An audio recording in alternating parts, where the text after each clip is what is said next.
I went around here to my Ford tractor because that was my second thing on my list today, and I got it figured out. And the reason it wasn't cranking was really just because the battery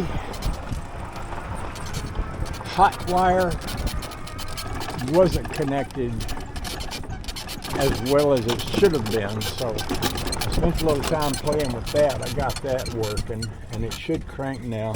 I'm going to squirt a little ether in the hole just to give it a little bit of a start. I did bring that light down here so that I could see on this side of the tractor. It's pretty cold this morning. My hands are right chilly.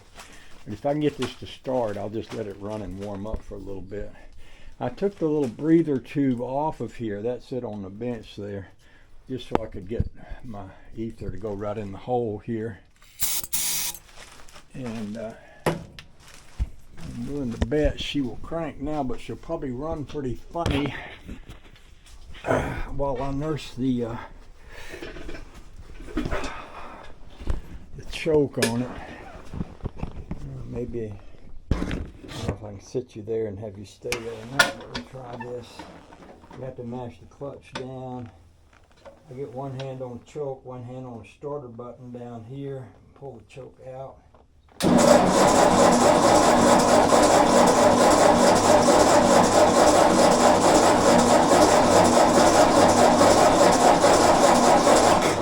didn't hit a lick. I'm going to double check, make sure I got fire to the coil.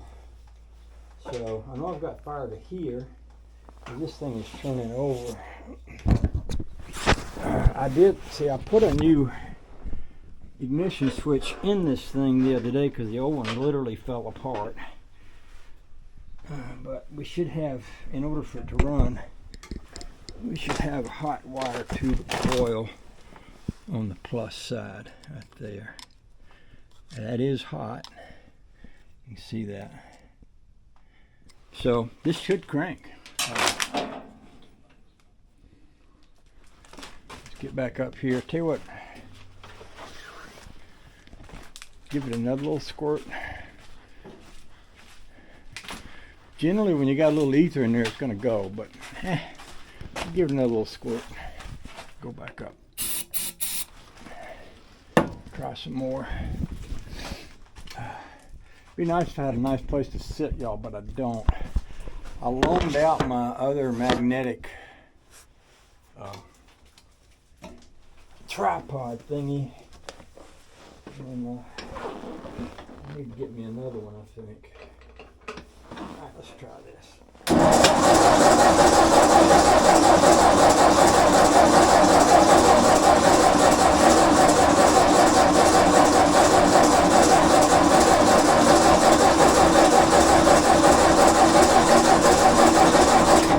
Sometimes if I change the throttle, it helps. Try that.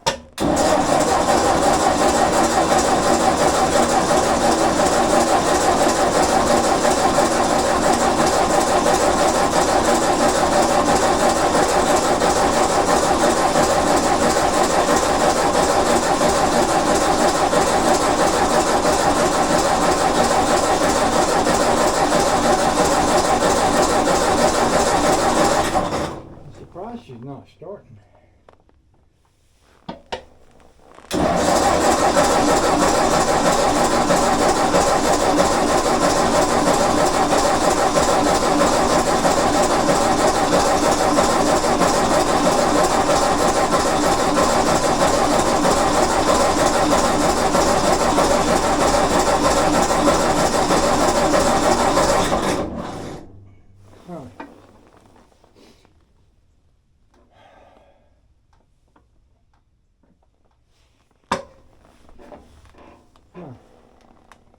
Of course it is cold. It's probably about 24 degrees this morning, but this thing usually cranks right up.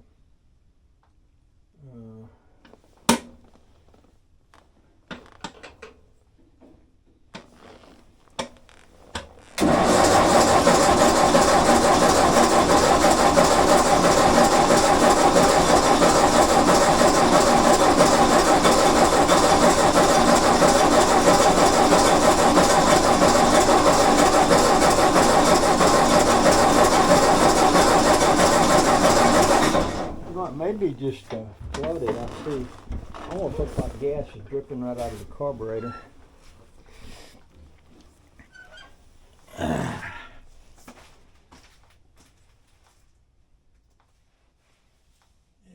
I do have gas dripping right out of the carburetor. Let me show you. You see it coming out? You see it dripping right there?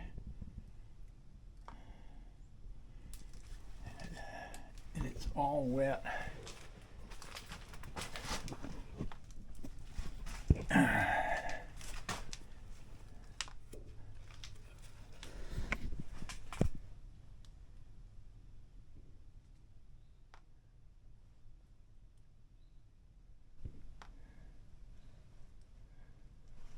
I'm going to cut the gas off. I've actually got another carburetor for this that I bought. It was never any good. I tried it.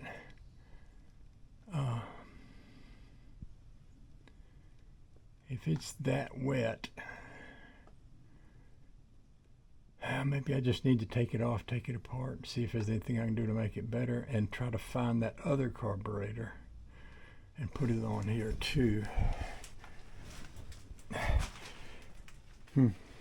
All right, so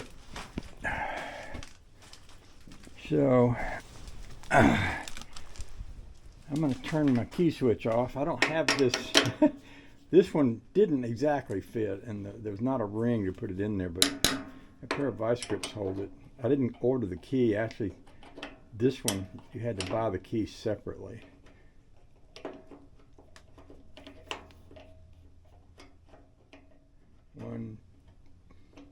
One, two, that's on, that's off. Double check, make sure that's off.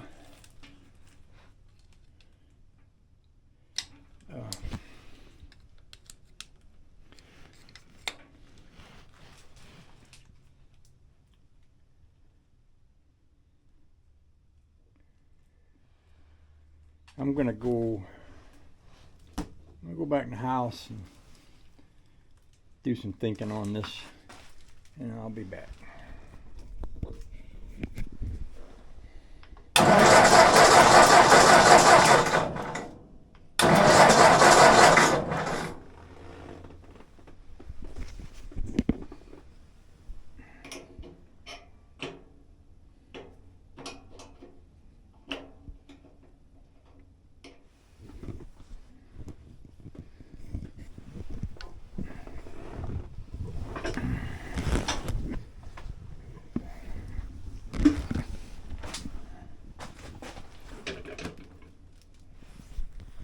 Video so I could show you something that's rarely ever seen in this part of the country, and that's a clean garage floor. Now you may be wondering, you may be asking yourselves, what's that big box doing over there? Well, that is one of those easy hitch things that goes on the back of a tractor, and supposedly you can back up to your implements and click it into place without having to wrestle them around.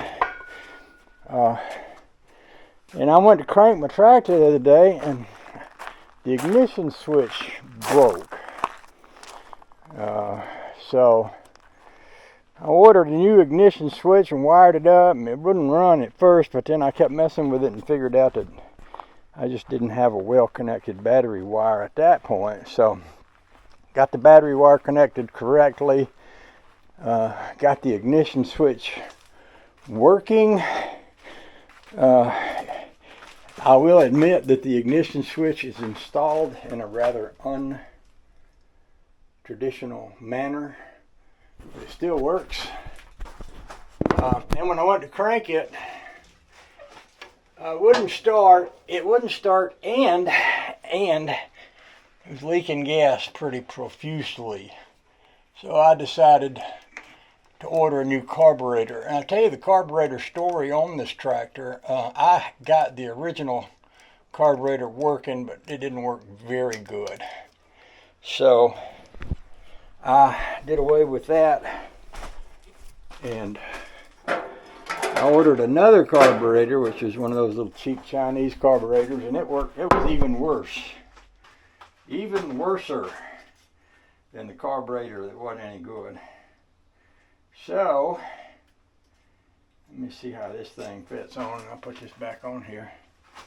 So, I took off the Chinese carburetor and I put back on the original carburetor, and it worked for quite a while.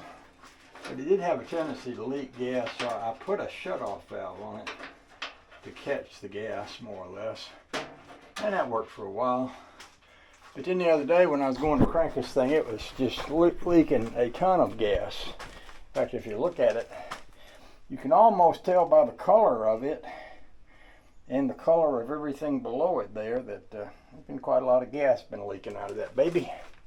So I went online and I ordered a carburetor from a company in the US of A, and it looked like a good old-fashioned made in America carburetor, and the price was high enough for me to realize, or think at least, or feel like I had the right to believe that this was going to be a good one, not one of those cheap Chinese things. This came from